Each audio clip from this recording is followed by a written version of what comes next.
Sahana vavatu, sahano bhunaktu, sahaviryang karavavahai, tejasvina vadhitamastu, ma vidvishavahai. Om Shanti, Shanti, Shanti. Verse 18, a question was posed. What prompts the jiva into action? What is it that has prompted you and I into action since we saw each other since last week? We've done so many things, right? Okay. What is it that has compelled us to do those many things? Two principles. First is a sense of enjoyment, ananda.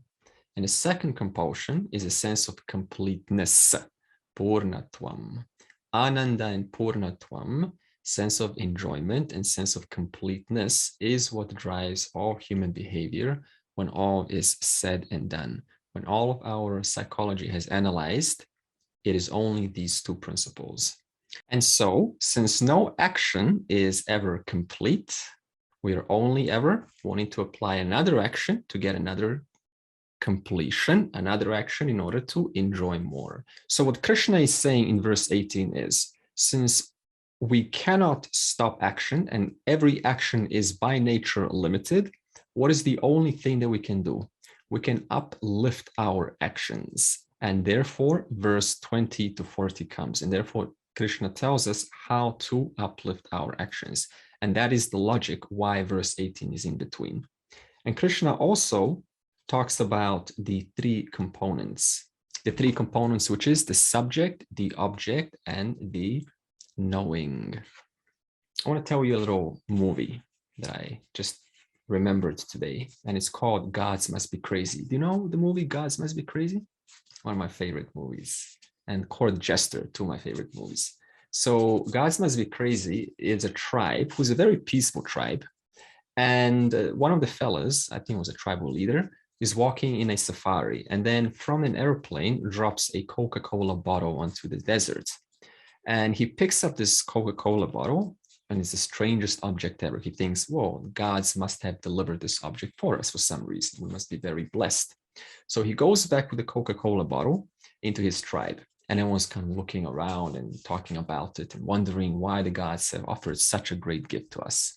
So through the use of this bottle, slowly, through their creativity, they start to invent some reasons and some uses out of it. Some take the bottle as a roller to roll the skin. Some of them use to play the music and entertain themselves. Some of them use it to crack the coconut. Some of them use it to just make a fire by the sun. So they invent different reasons. And then slowly, as this object, this jnayam, gets used and becomes their jnanam, their knowing, eventually something creeps in, and that is jealousy. That is something that I've not been familiar with before. And one of the ladies is busy using it, I believe, for making art with the blood and making art, some circles. And another woman just walks up, she's just lost her patience, and she grabs it. And for the first time, this tribal leader observes, this is unusual. We've not been experiencing these kinds of emotions before in our peaceful tribe. Now, this movie is a very good indication of this subject, object, and knowing. This object, this Coca-Cola bottle, was not in their space, was not in their tribe. It only came, it manifested at some moment. And when it manifested, what happened? Their peace slowly started to get taken away. So in that same way, as more objects come into our life, they become part of our jnanam, our knowing. And that jnanam starts to disturb our minds and starts to bring in emotions that originally, in our peaceful place, we were not familiar with.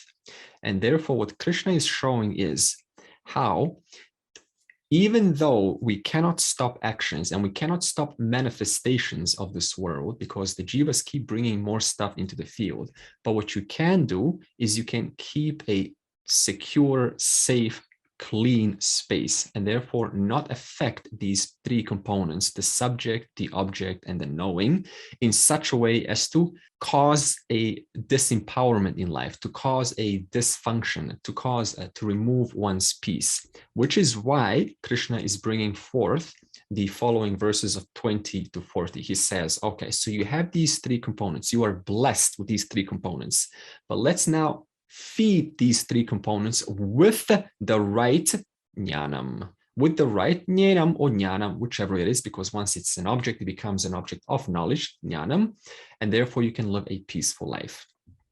The other principle of these three is to appreciate, why do these three exist in the first place? In fact, let's do a different question. Why is everyone born? To work out their stuff, to work out their karma, to get stuff, to work out their stuff, and also to attain the final end. How is that possible? It is only possible because these three are provided. So now it makes you think of Ishvara. Ishvara's infinite compassion, recognizing jivas have endless desires, and therefore Ishvara says, okay, let me provide you a mechanism by which you can take out your desires into this field of action, this Kurukshetra, and work out your stuff. And ultimately, if you're smart enough or have the right intelligence, you can find and get out of this cycle of rebirth. That's the other thing that we can appreciate about these three, because we're asking, why are these three components, the subject, object, the parinyata, the jnayam, and the jnana, why are they in the verse 18? What's the context? So we're making a connector in between. The second or the third, whatever number we're on now, to recognize the purpose of these three components is they are what? They are anatma. So we just got out of verse 13 to 17, which is about jnana-yoga. And what is coming in? What is coming in is how to optimize one's life, how to optimize one's perception. So this verse 18 intervenes and says, okay, before you get lost and turn these principles into the ultimate end of life, what is doing them? By what mechanism are they being done? Through the subject, not I, through the object, not I, through the knowing, not I, which is quite ironic. Even though the subject, object, and the knowing is not self, they are still required to understand it is not self. You understand this principle? Even though they are not who I am, they are still required, and they're required to be optimized and driven in a positive way using verse 20 to 40 in such a way that we can further understand our nature. So in one sense, it's almost like this. I come to contemplate who I am only to understand that that which contemplates is not I. I come to use all of these techniques and struggle and meditate and think and go through the next verse 20 to 40, only to realize that whoever is doing that is not I. And yet I needed that in order to come to that final conclusion. So this is the way that the scriptures work, which is again why we start to have devotion for Ishvara's infinite compassion, how it provides us a method, a mechanism by which we can take ourselves out of this cycle of limited forms, limited experience. If we don't do this, then what happens? Then we start to identify again the self with the contemplator, with the thinker. And therefore the self says, now I am wise. What has happened now? The self has identified with that one who is wise, which is really interesting. If you say you are wise, you're not wise because wisdom is just another role of living on earth. It's a wise jiva, but I'm not the wise one. So again, verse 18 reminds us, don't get caught up in turning life into a constant form of optimizing. Recognize this optimization only happens in your presence, the one that is free of the need to optimize or to think or to contemplate. Self, it is not a personal entity with a mind that thinks. Can you tell us why, Lloyd? It made a lot of sense to you because you made something very good points there. The thought that you have is the one behind all the other thoughts, and the one behind all the thoughts is you. Any type of thinking, wondering or feeling good, feeling bad, none of that is me, because self is not a personal entity that thinks. right. You need to contemplate, you need to think, you need to understand this reality through thinking, only to realize that I am not the one who has done all of that. So therefore, we cannot discard any of the Vyavaharika world, because it is the means by which we come to understand. So yes, Maya does provide us a way to enjoy our life and get lost in the samsara tree through enjoyments and a lot of fantasies and a lot of beauty in life. But at the same time, Maya provides us a method out of which we can come out of this limited experience. Okay, and then verse 20, summary. We talked about self-knowledge, or self-knowledge comes underneath sattvic knowledge. And in reference to living, it is always being mindful, or being mindful as often as you can about how are your actions impacting others around you. See, even the way that you're, for example, in this class now, suppose someone's moving left and right, the other people notice that, right? And it starts to agitate other minds. So in that case, the person says, okay, I'm not going to kind of move around. I'm just going to be still because everyone else is watching, and it's impacting all of our minds. So sattvic knowledge is being mindful. How is your driving on the road impacting others? How is your the way that you talk, and the way that you listen, and the way that you move, and the way that you demonstrate empathy and understanding for someone's pain? How is it having an impact on others around us? Because we are like children. We absorb like a sponge, not through words, but we absorb through behaviors, through action. Very subtle, it comes through. So the person becomes one that can be conscious about how they move, what they say, when they say it, how loud they say it, when they say it.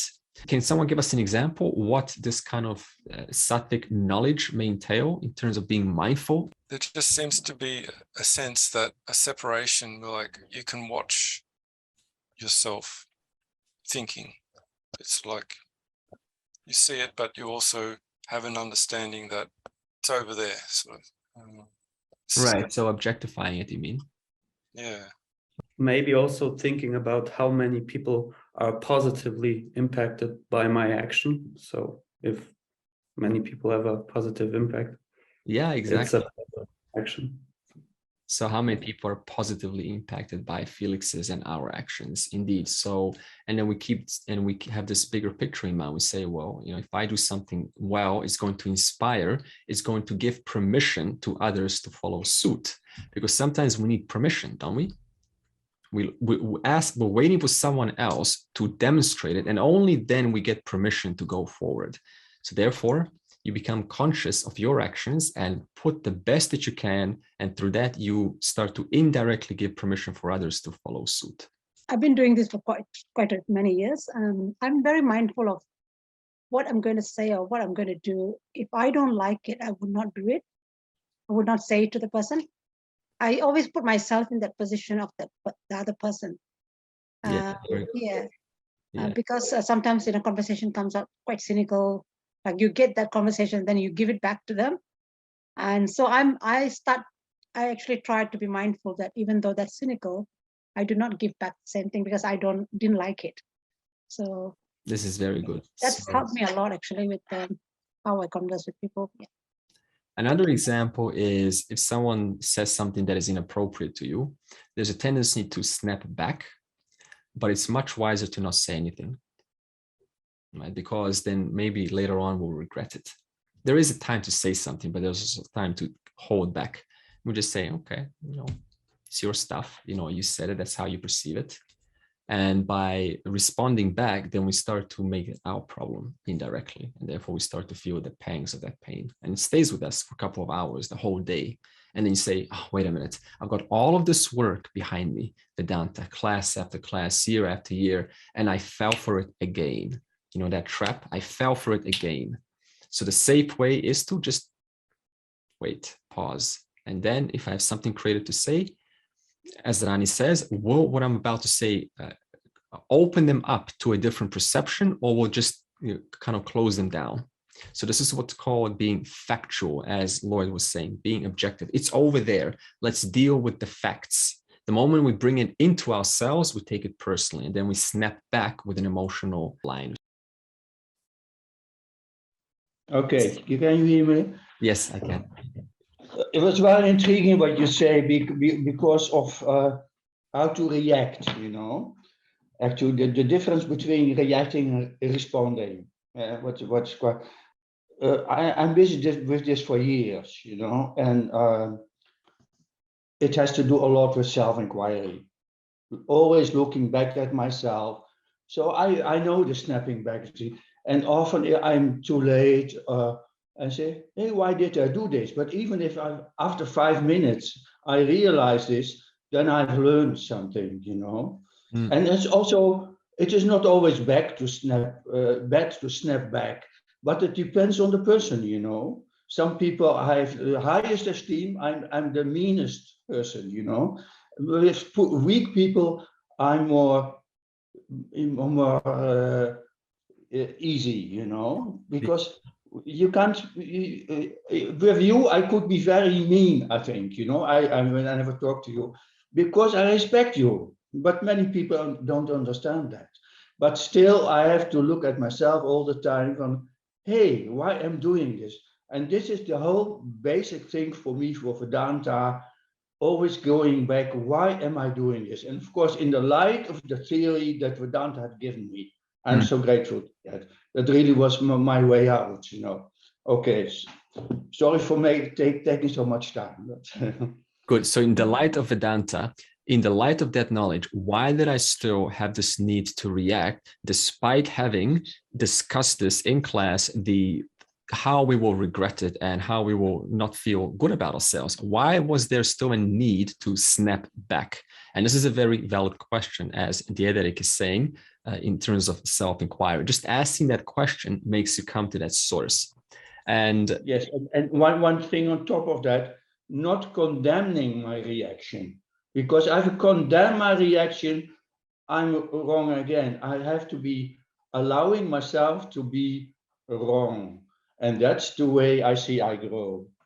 And that's what Vedanta gave me, And so I'm very grateful for that. And it's still an ongoing process. Indeed, it's an ongoing process. And a very good point was made is the moment we condemn our innocent mistakes, then we're looking at we're taking it personally rather than resolving the source of it.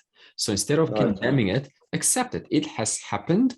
Now let's improvise a situation if we can. Next time you can imagine it by the power of your imagination. Imagine being that situation. Imagine them being twice as harsh, and also see yourself just not saying anything. Okay, now let's consider that. What does that mean? Without saying anything. So we can actually practice this in our minds. Who was it? Einstein said that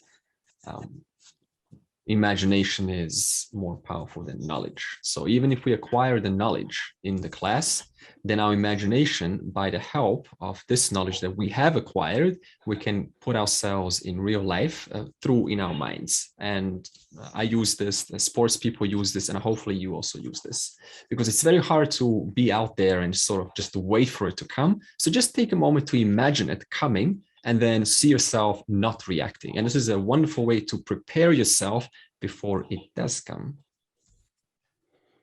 Yeah, there's also something that the way is not to tell myself next time I'm going to react differently, because that's nonsense. That's not, the vasanas are always there, Yeah. But what I notice is that sometimes I see myself not reacting or reacting differently, and that is really amazing. But having said that, I never can tell. I might still be caught or whatever, and probably that's also what Maya allows me to do. I don't know. That's the whole game. What will I do differently next time, or what can I do just 5% different? Not to put too much pressure on ourselves. It's not like how can I totally change? Just 5% be different, Robert. Yeah. The mind has a great capacity to fool itself.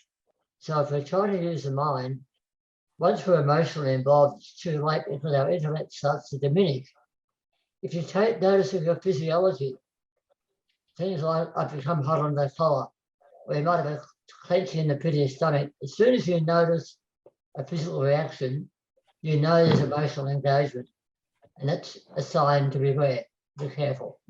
And this is a good, lovely point, because our emotions are an indicator. They are a feedback loop. If you didn't have emotions, that would be just unfortunate, because you would never know if you're doing something right or doing something that is closer to purity, closer to the truth.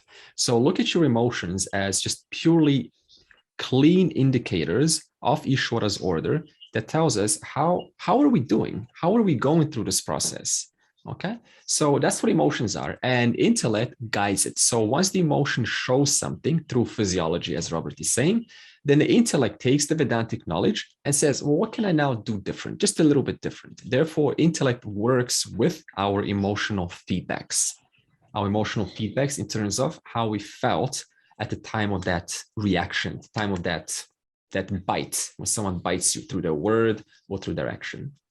The second aspect of sattvic knowledge is self-knowledge. And we said last week that self-knowledge is, who are you? We asked the question, and we gave two definitions. The first is, we use an example of space, and we said that space is attributeless. And because it is attributeless, it allows all attributeful sounds to pop up into space and therefore be heard by the ear.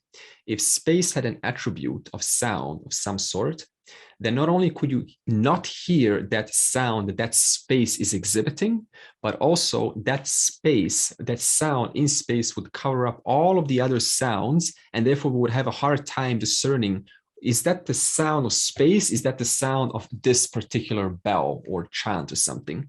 But we don't have that experience. We always clearly hear everything that goes on in silence, in the spaciousness of space.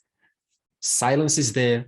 Because silence is there, because the nature of space is silence, all of the other sounds clearly get to be melodically heard and enjoyed. In that same way, we said, who are you? You are space-like attributeless reality. In other words, because I'm attributeless, because I myself don't have any attributes, because I am not a thinker, not a contemplator, not a feeler, not the one who goes through pains, not the one who goes through joys, not the one who goes through anxieties, because I don't have any of that myself. All of those pains, anxieties, contemplations, epiphanies, joys, all of that comes into awareness of my being, and therefore we get to then talk about it. We then get to discuss it in class. Your space-like attributeless reality, which doesn't have any attributes of your own, except that which is, if you want to give it an attribute, contentful. In fact, you cannot really put a contentful attribute to it, but your nature is that which is ever full, ever contentful. And we can prove this. What more do you want than to exist? What greater joy is there than to exist? Because see, we say, I want to feel happy, I want to feel joyful, I feel contentful.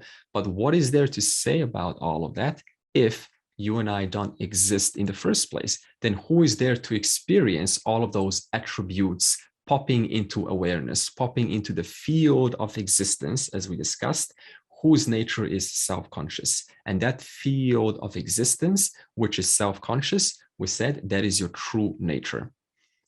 And in that field of existence, all of these other attributes keep popping up, which is Maya's upadhi, on the basis of this collective karma, collective vasana, collective samskara. In other words, collective cause and effect, constantly playing, doing actions, going left, going right, saying one thing, doing another.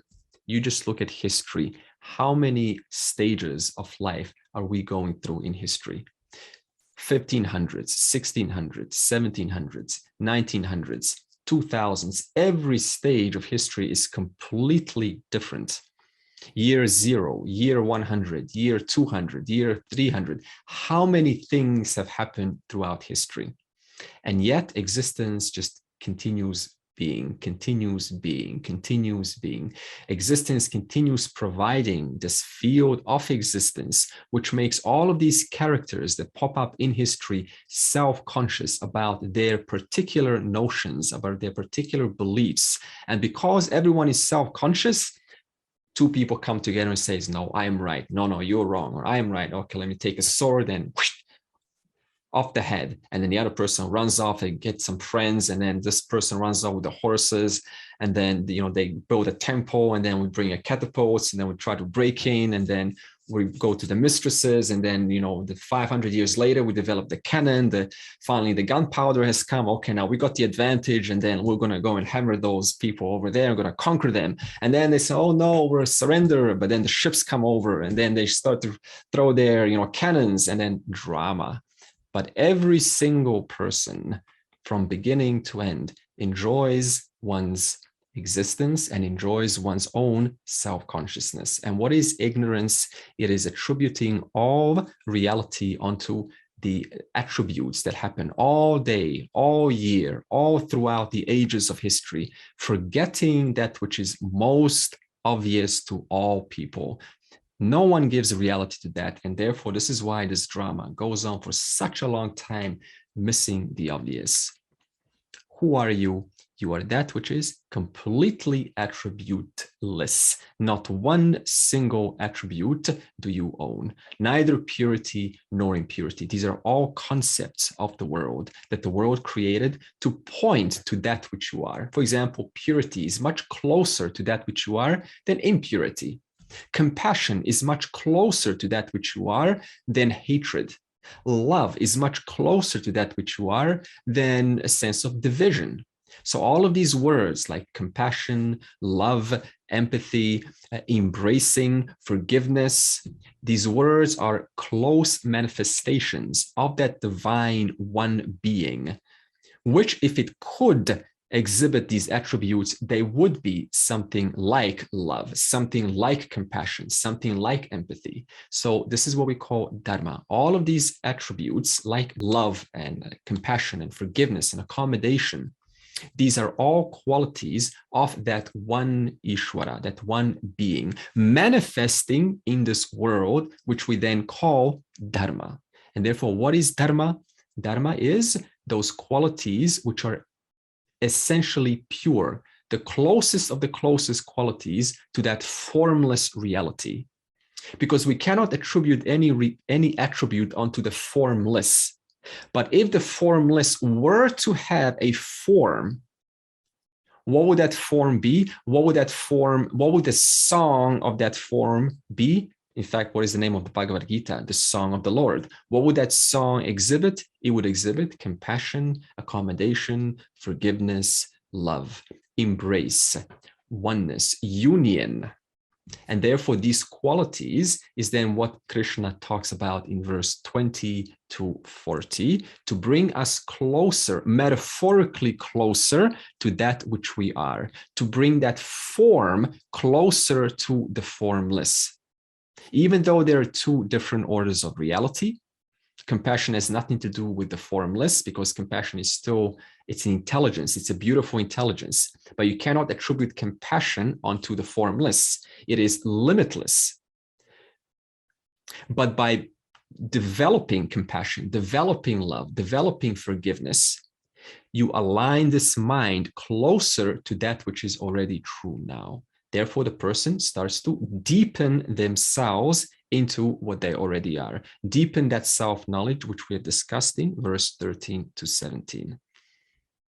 Therefore, don't say, oh, what's the point of learning about love?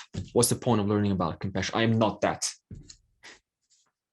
We need these qualities called dharma in order to align this mind to that which you are. And only then you can say safely with compassion, ironically, I am not that, but knowing I am not that, I am still loving it because it is not different from myself. In other words, this entire existence is just love manifesting. I know, Lorena, love manifesting, helping you to discover your own truth, discover your own light.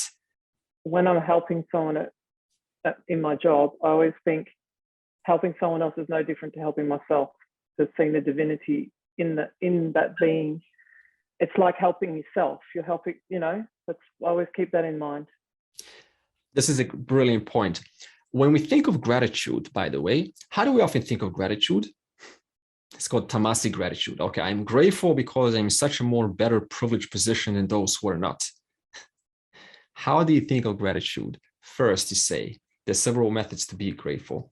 I am so grateful that every person in this world has a means of knowledge, has a means of salvation available to them, whether they know about it or not. See how this is so much different than saying, I am so grateful for being healthy and so grateful for being, in this position. Again, it creates separation from everyone else. Whereas if you say, I'm so grateful that every person in this world, even those who are suffering, have a means of salvation, means of liberation available to them right now, whether they know about it or not, it doesn't matter. But everyone ultimately has a means to be saved from this world of limitation and world of pain.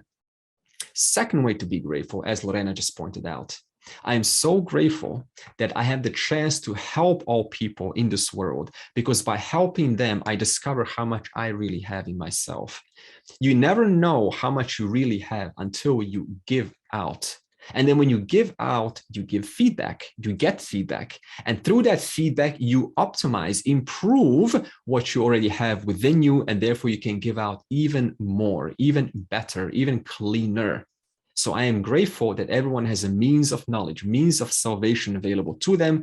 I'm grateful to all people that I can help, because by helping them, I indirectly help myself. I'm grateful to all of those who have indirectly helped me, and I will never get to meet them in my life. How many people have helped you and you will never meet them? I am grateful to all of them. I'm grateful that none of us are separate, that there's nothing to miss in this world. Oh, Jivan Muktaha dies, now they miss their family. Nothing is away from you. I'm grateful that every person in this world, mom, dad, this and that, pets, all of that is not different from myself. See how this is so much different than the tamasic gratitude. I am grateful for my body, for my health, for that I have a means of knowledge, that I'm in this place, I know Vedanta and others don't. It's all a separation, separation, separation, separation, versus I am so grateful that all people have this means of knowledge, means of technique, means of method available to them, which everyone will come to eventually in this life or the next. Therefore, you start to accommodate. This is what we call love versus separation, accommodation. You're thinking about others, not because it's a technique, oh, let's think about others because that's going to optimize my mind. It's an understanding. And that understanding manifests through things like gratitude by changing how you express gratitude versus learning it from a self-help person says, just be grateful for the small things in your life. Be grateful for the money, be grateful for your family. Stop. Inquire. So therefore, we even have to reassess what does it mean to be grateful. So good point, Lorena. So you're talking a little bit earlier about this alignment to ultimately the attributeless, but to get there by cultivating purer habits, you're going to get closer to that attributeless. Okay. Now, my question actually is that alignment to the attributeless, is that the difference between moksha and simply an academic understanding? It is the bridge that leads from indirect knowledge to direct knowledge. That bridge with obstacles sitting in front of it, we cannot cross that bridge. Suppose it's on the other side, the total firm knowledge, doubtless, without any doubt. And the intellect is looking to the other side. It already knows what moksha, it already values it. So it sees it on the other side, as though it's on the other side. But on the way stands this bridge, shaky, a little bit fearful. We have to, I should cross it. And how do I cross it? So we are cleaning objects from that bridge. We're taking objects, those obstacles of that bridge. And what are those obstacles? Obstacles which are other than those qualities which you just mentioned, those pure qualities. So you say, what is the opposite of compassion? Well, it is a sense of selfishness, a sense of more for me, less for you. Okay, that's a notion. So we drop that notion. And how do you drop that notion? You just drop the notion by, as who is it, Lorena saying, you start to help other people. Because in other words, you're giving yourself, because that is the nature of Ishvara, the one that gives to all. So by aligning your jiva, to that of Ishvara, you understand what Ishvara understands. And what is the one thing that Ishvara understands? I am not different from Brahman. Ishvara doesn't have ignorance. Only a jiva, which is not different from Ishvara, which is not apart from Ishvara, has that ignorance. So in other words, the jiva has to remove jiva srishti notions to align itself to what? Ishvara srishti. That means the reality of Ishvara. And once it does that, how? By aligning itself with those qualities, aligning its qualities with Ishvara's qualities like kindness, patience, compassion, empathy, generosity. It aligns itself with Ishvara, and the knowledge, once heard from that standpoint, it is easy. It's like, I get it. This is so obvious.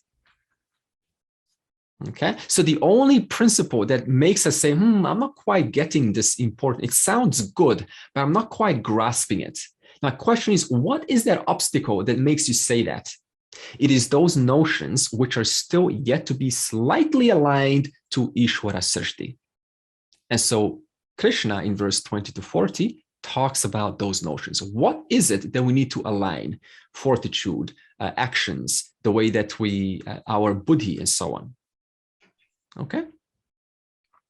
So I gave you definition number one, space-like attributeless reality. So that means all thoughts, all contemplations, they're not yours. Yours who? Field of existence, which is self-conscious. So that little part you can keep in mind.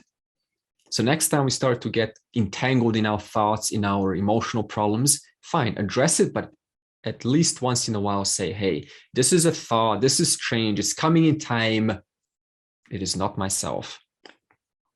The second definition we said is you are you're non-participating. That means your field of existence does not participate with your thoughts. And only because you field of existence, Satchit, do not participate, the thoughts get to participate within themselves. As Diederik was saying, that participation is a product of vasanas, of past habits.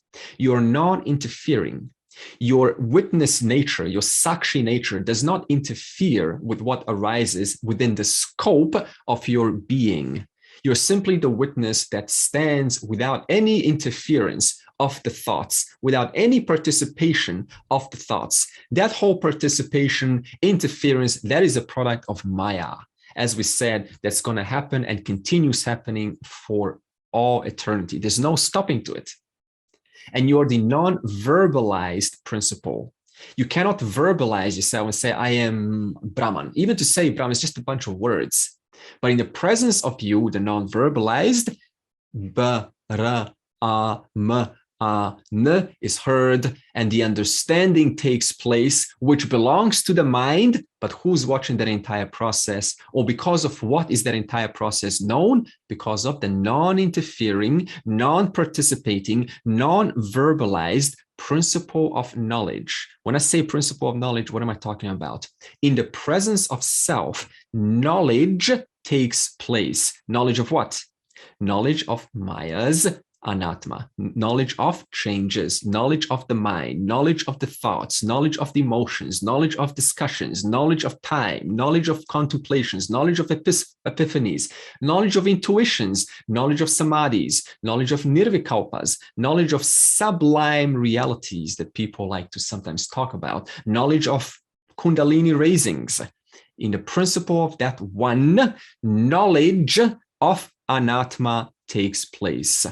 In fact, you cannot deny this because all life, there is one familiar being, and that being I am, one familiar being in whose presence the unfamiliar keeps on popping up, manifesting, sustaining, dissolving. And what is the nature of Ishvara? The one who sustains, the one who dissolves, and one who manifests. Therefore, Brahman, in the presence of Brahman, there is this manifestation, sustenance, and destruction of thoughts, of emotions from the standpoint of every jiva. From the standpoint of this jiva, thoughts, emotions are seen by this one being. From the standpoint of that jiva, Vishal, that one being, in the presence of that one being, there is Vishal's thoughts, there is Vishal's emotions, there is Vishal's life that goes on. So there's one being that pervades us all right now. That being, you are this very moment, the one that doesn't interfere. Because if you interfered, if the nature of Brahman was that which interferes, then what would happen? Considering that which existence awareness pervades all beings, if you were the interfering principle, then everyone at the same time, every jiva would suddenly be interrupted with that. That's why we say Brahman, existence awareness, is attributeless. If there was one attribute that Brahman had, then every single person would have that constantly in their awareness. You could not get it out. You could not even get it out in your sleep. You'd be like, oh, get out. I want to rest, and there's just like a horse in front of you or teeth. Get it out. Okay. So we do not experience that, which is why we say Brahman is attributeless. It doesn't have attributes. Otherwise, it will be stuck onto you at all times. Therefore, who are you? You are that which is ever available in all three periods of time, past, present, and future. In the past, present, and future, for sure, there are changes going on. There are unfamiliar stories to report. There is emotions and there's drama going on. But in the presence of that drama, there is this being, which I am, which you are, which is the universal being of all, pervading this very second right now, even pervading the tigers in the safari in Africa in this very moment, even pervading the lovely birds that I see all the time around here. Okay, even though they cannot communicate it because they don't have that intellect to be self-conscious, but it's because of this one being that the intelligence acting through the bird can do what the bird does, and therefore the bird is flying from one to the other and sometimes pollinating roses, as I just saw recently 2 days ago. Okay, because of this one being. So this means even Ishvara, which is intelligence, all knowledge, all power, depends on what? Depends on this one reality. Existence, which is and whose nature is self-conscious. So this means what? The entire universe, this very second, is completely conscious. There's no such thing as insentient. Even if you look at a rock or something dead and you go, oh, unfortunately doesn't have the privilege. Everything is completely alive. We just don't perceive it because we can only see the front surface, the wall, but the wall is so animated. If you look at the smallest of the smallest of the smallest, what's holding those atoms together? What's holding those subatomic particles together? It is movement. We just don't perceive it right now. The whole universe is alive because existence awareness is obtaining in everything this very moment. And what is the nature of existence awareness? Well, it is existence awareness, that which is conscious, full. And you just happen to be that right now. And any thought you're saying, oh, but I don't believe that, it sounds all intellectual. Let's discuss that. Why would someone say that? Okay, suppose someone wants to say this. Okay, this is all intellectual. I want to experience it. This is a common objection. There's two reasons for this. Number one, when are you not experiencing yourself? Hands up. When are you not experiencing yourself? Can't find a moment. Oh, you're deep sleep, right? A common objection. We discussed that already. See, just to relate to deep sleep must mean that even deep sleep is in the scope of your being. When are you not experiencing yourself? Not a single moment. Therefore, what is the, quote, experience of existence awareness? Self-evident I. Answer number one. Is anyone not self-evident to themselves right now? You're like, I'm not sure if I'm evident to myself. I need someone to validate my being, my existence. Do you ever do that? Do you ever call a friend to ask that question? Or do you call a friend to say, hey, I need some emotional support? I want to find one person on earth who has ever called someone else and said, I need you to validate if I exist. No, we always call him for something else that is pertaining to the mind, that is pertaining to the body, that is pertaining to some confusion occurring in the mind, which you are not, But because they think they are that, they therefore ask for help. And the second answer is, this notion of experience comes from jiva srishti. Jiva srishti, which is still conditioned to think, I want to experience something amazing, something that is much better than the usual. I want something extraordinary. This is an immature notion that is still lurking, still from the momentum of childishness, from the momentum of working in the fields of experience, and it gets carried over and it tries to overlay itself over liberation. And therefore it starts to dictate. One little being in the universe says, hey, here's what liberation should be like. It should be amazing. And so this notion creeps in, and it even makes moksha something that it's not. And therefore it says, no, you're supposed to be happy. You're supposed to be constantly smiling. Everything's supposed to be lovely, but that's clearly not the case. Therefore, moksha is, only those in the history, like the Ramanas and the Buddhas, only they were enlightened. So jiva srishti gets carried over, overlaying, and makes it into something that it's not. So what is called moksha experience? If it were to be experience, I am self-evident existence. Nothing exciting, nothing not exciting. You can't even say it's exciting or not exciting. It's just something that's so obvious to all of us. Now, there's one more way that someone may have portrayed when they say, I want to experience it. Suppose someone says, yeah, but Krishna says that the knowledge of self is a cheerfulness. Krishna says in one of the verses that the one who is cheerful is what we call a jivan muktaha. Now, suppose someone meant that. They say, I've heard this knowledge before, but I don't feel cheerful. Now, that is a valid objection. Okay, so they understood the knowledge, but they say, I'm still not cheerful. And on the basis of that, they doubt themselves. They say, maybe I didn't get it. So how do we answer that question? We simply say, the reason why, and this is going back to what Leo was saying, the reason why one doesn't experience cheerfulness in their life, despite having total certainty of who they are, is because of the momentum of the past vasanas being carried over and still playing their old song. Okay, filling up the space of the song of the old. And therefore, even though there's a part of you that knows, I am fine, I'm grateful for this knowledge having taken place, but there's not much of an emotional difference. There's not much of a upliftment. There's not much of a cheerfulness there, as Krishna says. The reason is because you have to then continue what is mentioned in verse 50 to 55, nidityasanam.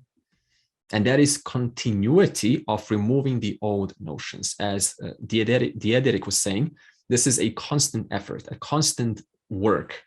Okay, so there's no such thing as I've understood and then let it go. It is a constant work because all notions are still playing out in the background.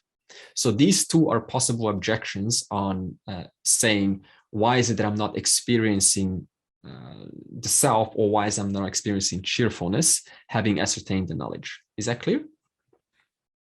So how do we transfer this into real life? It means there's nothing to worry about. If the knowledge is clear and you think that you haven't ascertained it, then the answer for that is there's still more work to do at the level of the mind. So even though you know you're not the mind, that mind is still an upadhi, a body-mind upadhi, overlaying the knowledge of self, which makes it seem as if I still don't fully appreciate my own nature, even though you already understand who you are. Just like you understand, okay, I've ascertained the sun. The sun is completely there. I know the sun. Finally, I've seen the sun. But the clouds keep on coming, right? The winds of prarabdha still keeps on blowing those clouds. And you're like, man, you know that the gloomy days of no sun, right? And then sun comes out, everyone's cheerful. But then the clouds come on and you're like, gotta wait it out. But you still know the sun is there. So this is what moksha is. Even though the cheerfulness of knowing the self is not there, you still know you're the self. And that which is preventing that cheerfulness are those clouds of vasanas, as Diederik was pointing out. This is what moksha means. It is knowledge, not an experience. And even in the presence of that knowledge, your body can still go through pain, through dark times, but owing to your knowledge, you know, I am free of all of this. And not through that knowledge, it serves as a shock absorber through hard times in life. That was sattvic knowledge, verse 20. Moving on to rajasic knowledge, verse 21. Prataktvena tu yajnanam nana bhavan pratagvidan veti sarveshu bhuteshu tadjnanam vidhi rajasam. No, rajasic knowledge to be that by which one sees the apparently different and many jivas in all beings to be really different. You've heard the story, the 6 men around an elephant, and we should rename them the 6 selfish men, the 6 self-centered men. So one of the men goes to the tail, right, behind, and they look over there at the trunk, the one who's admiring the trunk, and they say, you know, you're missing out on the tail. The tail is so smooth, it's flexible, I can wrap it around, use it as a souvenir, use it as a scarf, you know, it can bendable, it's nice, attractive, it's got a nice fur at the end. Your tusk over there, your trunk, it's hard, it's brittle, it's just like, who's interested in that stuff? You know, what do you do? It's ugly. But that person who's saying that, they don't understand. They're only saying that because they're protected by the tusk, the one who's admiring the tusk. So this is the story of the 6 selfish men who only see one single opinion, one single reality, and they know about other realities, the stomach, the tusk, the ears, right, the legs. They say, but that's not important. Like, what's important is what I enjoy. In other words, they know about others, but they refuse to acknowledge the importance of others. And therefore, as the verse says, they only see the differences. They only acknowledge the differences. Okay, so that means they neglect some parts and they acknowledge the other parts. And therefore, it's called community. Let's create a community. How many Facebook communities are being created? It's called YouTube channels. Everyone's creating YouTube channels nowadays about our little speciality. Let's create a YouTube channel about my belief system. This is all Raja Guna knowledge, right? Little area of speciality that is different to that speciality, like sectors, creating communities. Everyone wants a piece of a community. This is Raja Guna dominance in the mind. Veti pratak vidhan. So Rajasic knowledge gives reality to differences and thereby creates division and conflict in this world, because it refuses to acknowledge the whole. It only stays within its little comfort zone, and it doesn't want to acknowledge the importance of others. It's just lazy. It's either lazy or it's either selfish. It's too absorbed in its own little difference of family, you know, nation, my nation versus your nation, my family versus your family, my community versus your community, my business versus your business. Right. And so each person is trying to kind of amplify their own little world within this vast world. Like, I want to decorate the little tail of the elephant. You go and decorate your trunk, but I'm going to decorate my tail. Right. And you do your little, you know, painting of the stomach of the elephant. You do that. And you go there and you think that is the leg, you know, the pillar. Why do you need that? You know, what does that do? Okay, so it doesn't acknowledge, it doesn't go over and talk to them. It says, hey, why do you like this? You know, what is it that you're attracted to this leg? Tell me about the leg, educate me. It doesn't do that, because the easier path, the path of least resistance, is just to stick in a little comfort zone and admire the tail, or my tail. Therefore, the person continues being ignorant because they're refusing to go over there and talk, to investigate. We had the British divide and conquer policy, which partitioned India, and therefore partitioned Pakistan from India. And today, what do we have? Pakistan and India is in conflict. This is product of Raja Guna. In America, we have the the extreme left or the right, the Democrats and the Republicans, right? Not that all of them are extreme, but some of them are extreme. So again, there's this division between groups. And so it creates a conflict, one over the other. The whole voting system is just on the basis of this division. So this is, again, Rajaguna playing out. Okay, so it breaks things up. It has a sense of me versus you.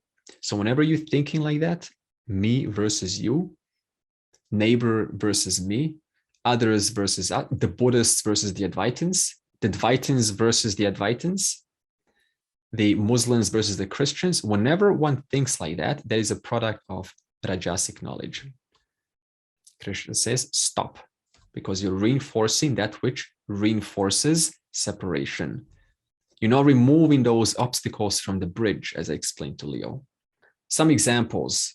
We have the extreme climate activists, and or the vegan, the vegans.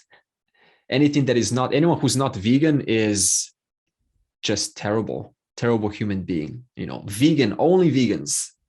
In other words, they only see one part of reality, refusing to acknowledge that some people may genuinely need the protein of meat.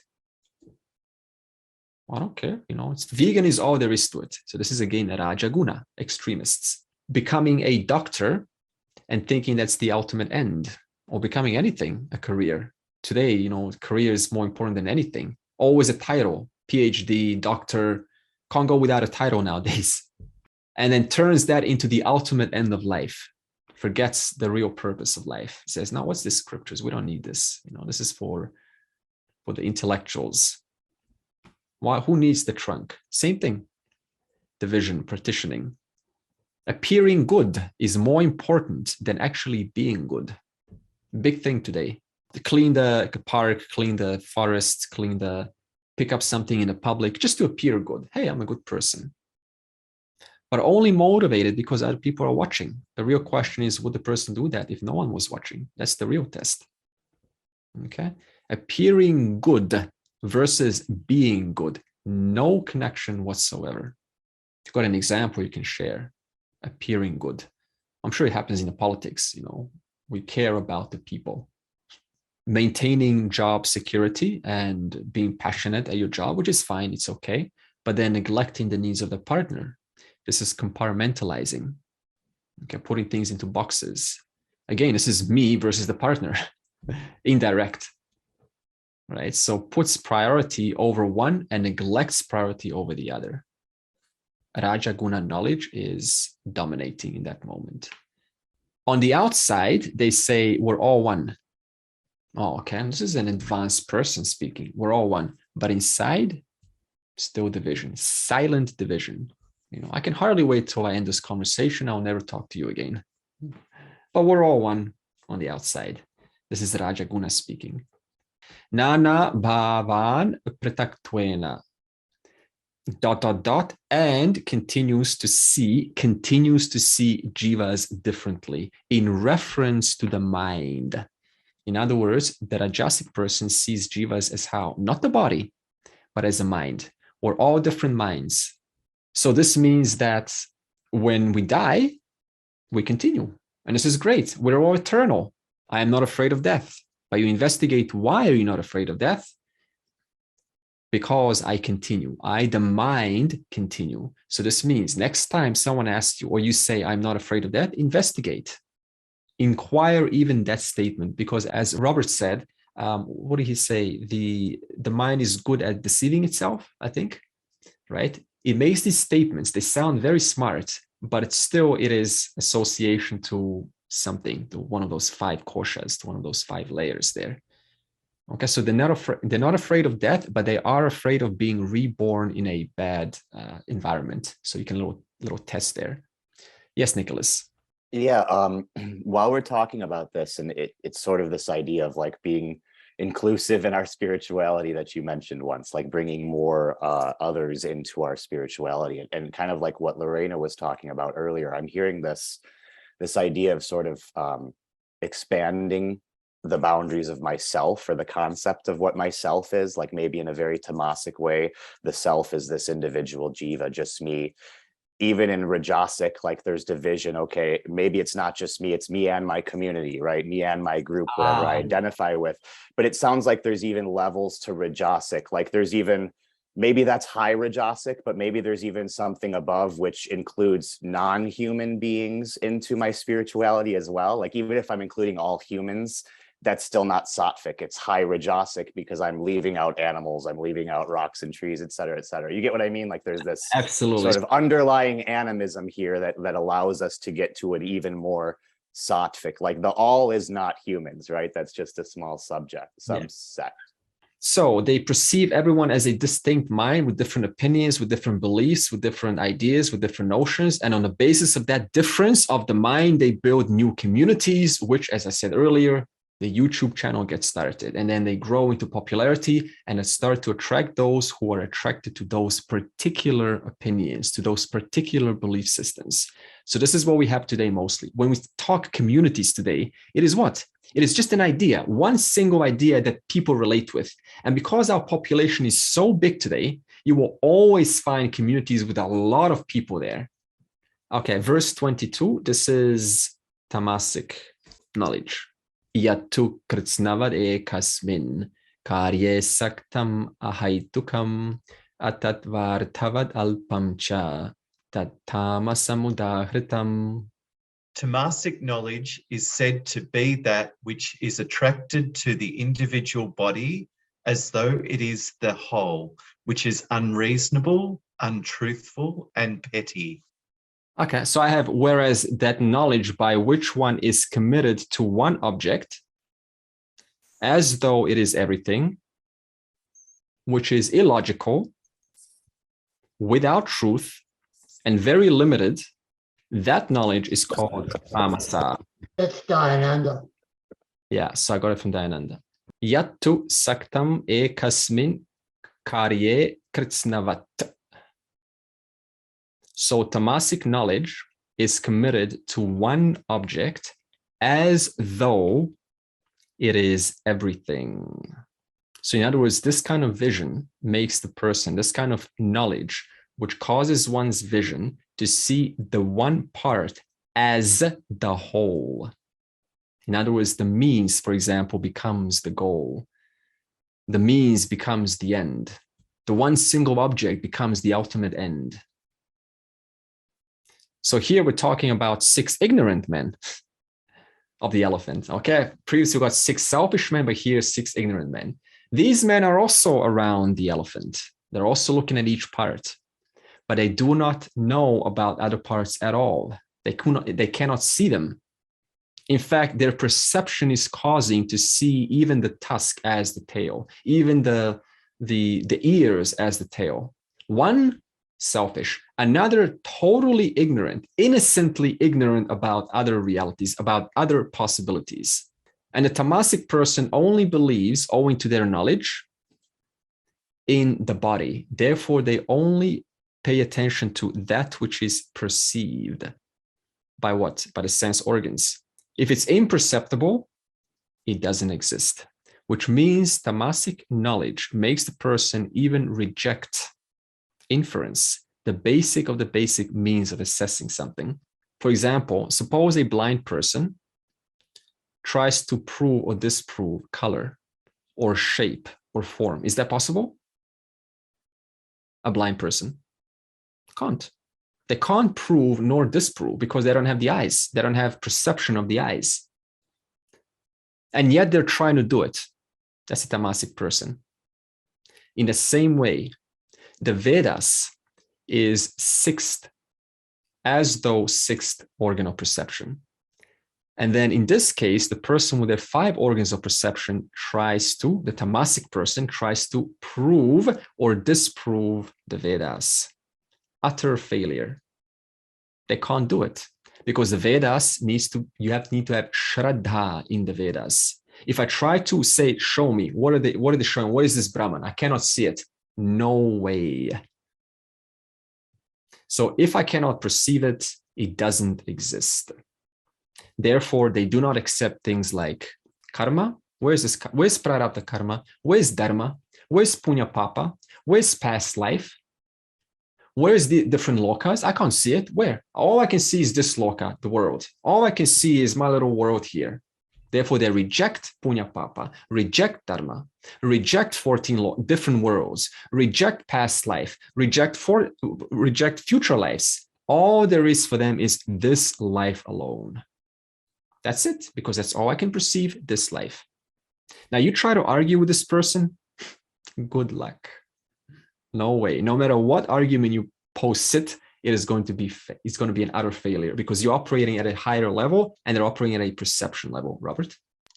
Yeah, somebody who believes in that division and just physical reality will often say, when I see it, I'll believe it. But I think in Vedanta, we might be able to say, when I believe it, I'll see it. Indeed, indeed. So basically what Robert is saying is, when I see it, only then I will believe it. In other words, but Vedas you cannot do that with the Vedas. So again, I want to ask you a question. How do you prove the Vedas then? If you cannot perceive what the Vedas are saying, if you cannot perceive dharma, punya papa, past life, future life, how do you prove the Vedas? Someone to answer this? I'd say you can't see oxygen, but you use oxygen all the time. Good. How do you prove? That's good too. For me, it's my inquiry and my experience like proves it. I don't see it as something provable. I don't see it as a belief or a philosophy. And everything that I apply, every inquiry that I go through brings me to the same conclusions that Vedanta teaches me. I don't know if I'm answering correctly, but that's my experience. So it is your own experience that provides the validation, that validates the Vedas. That means that if someone says, I don't believe the Vedas, well, I can't help you, because you need to go through the Vedas to validate the Vedas through your own experience. And number two, how do you prove the Vedas are true? Because when you understand that the Vedas, what they're saying, no philosophy in this world is in contradiction. There is no philosophy in this world that confuses you anymore. You can look at any philosophy, any piece of advice, any piece of wisdom, and you can see right through that, what are they actually saying? That is the second way. That means there's no more contradictions. You go into any field today, into spirituality and quantum physics, one's contradicting the other, they're arguing, but the Vedantin sits back and they see the interconnectedness in all fields. How do you reconcile aliens now? What is the Vedanta going to say to that? Consciousness exists in all realms. That's good. See, that's just another change, right? Just another change. Like, so what? So what? If the knowledge, existence, awareness pervades in and through all things, it doesn't matter if there are aliens. How does that help my life? Number one. And number two, would you rather concern yourself over there or over here? It's called Jiva Srishti, always looking out there. So in other words, the Vedanta is not interested in things out there. Even if there are things out there, who cares? How does that make your life any better? Worlds, lokas. Okay, we give them respect, we give them validation, but it doesn't move me one bit. Aliens come from outer space. Hey, come with us to a better planet. Would you say yes to that? Why? It's a temporary experience. You go over there, you just see more differences, different colors, different world, different time, different bliss, sublime words. So what? End of that, gone. But I still am. Therefore, Vedanta is not interested in these childish toys of the universe that are being offered to us all the time. Once the body dies, that is the end of me. This is tamasic knowledge, which means they have a license to kill, unfortunately. So a lot of criminal activities come from this kind of activity. Hey, this is it. We all go to nothingness. So this means I'm just going to live out whatever I want to do. I can do whatever I want. I can kill, I can murder, and then that's the end of me. No punishment. So these people are unfortunately impossible to control. And that's why we have the jail systems. We need to lock them up to hopefully so they can reflect a little bit about their actions. And maybe that's going to work. Maybe that's not going to work. Maybe just going to build on more resentment. But we need some kind of a system in a society to contain these kinds of individuals that are quite dangerous to be out there. A height to come. So tamasic knowledge is unreasonable and illogical. You cannot reason with these people because they cannot conceive of anything outside their narrow perspective. It's like a little perspective, little words here. Anything outside this perspective, it doesn't compute. I had a friend a couple of years ago when I was in business, and in seminars, when you go to business seminars, you're always going to meet great people. And I met a fella who happened to be a Christian fundamentalist, but I didn't connect on that level. I just connected on the business level because we were both operating at that level. And I knew the language he uses, God and all of these other Christian terms. So one time I knew his birthday, so I just emailed him and said, literally 3 lines. Hi, divine friend. Hi, divine. I think it was divine child or divine friend. Doesn't really matter. Hi, divine friend. I wish you a very happy birthday, a very prosperous career. May all be well with you. To world peace. 3 lines. Anything threatening about that so far? No, okay, completely. What did I get? I got 4.5 pages of reply. And I said, okay, what was in those pages? Easy. He says, oh, thank you. But I want to really mention something that you said in your email. We are not divine. We are sinners. Only God is divine. And then he made an argument, 4.5 pages on that one single word, divine. Because that word was not inside his little scope of what reality means. Can you believe that? This is the reality. One word cannot compute, and therefore the person loses it because it is not in their narrow scope of reality. This is tamaguna operating. Other examples is, my God is the one who saves. My God alone saves, your God doesn't save. Other examples of this knowledge causes people to burn temples, to burn churches, to burn mosques, because they can only see their little perspective, and anything outside that, it is painful. They send you 4.5 pages of justification how you're not divine. You are my life. I cannot live without you. Oh, I'm so touched by that. Tamaguna. That's a tamasic statement. And it's supposed to be romantic today. This is what soap operas are about. Flat earthers, they cannot perceive the world round. They can only perceive the world flat. And therefore, the world is flat. Only perception. It cannot even use inference, the basic of the basic assessment of knowledge. Therefore, the world is flat. And you try to argue with these people, utter failure. Can't. Women should not be educated. They can only see this much.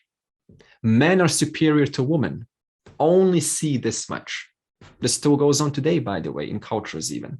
This is all tamaguna knowledge. These are called chavarkas. Rule of thumb, never argue with them. You will lose. I will lose badly.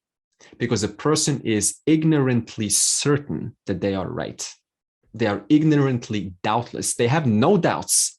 Not because they don't know, but because they know everything within the scope of their little world. Therefore, these people just have to be left alone and let time slowly teach them what needs to be done. So this is going to save you a lot of time when you go, oh my God, I cannot communicate. Just back away. This person's still in tamaguna mode and you just need to wait it out. If you ask them about child prodigies, but what about those smart kids? There has to be punya papa, they have to be privileged. No, I don't believe that. That's just a chance. That's just randomness. Smart kids. You tell them about genetics. I don't believe in genetics because I cannot perceive genetics. It's not a product of genetics. It's just a product of randomness. Anything that they cannot perceive, they will not believe, they will not buy into. So you can see how tamaguna knowledge, unfortunately, makes the person bound within the small scope of possibility. So these 3 have been expounded. Sattva guna knowledge, number 1. Being mindful, number 2. Self-knowledge. Rajaguna knowledge. Partial vision. You still know about others, but there's partial vision out of one's own selfishness, refusing to go over and ask questions. Tamaguna knowledge. One part is the whole. That's the essence of tamaguna knowledge. Sarve bhavantu sukhinaha, sarve santu niramayaha, sarve bhadrani pashyantu, ma kaschid dukkha bhag bhavet. Om Shanti, Shanti, Shanti.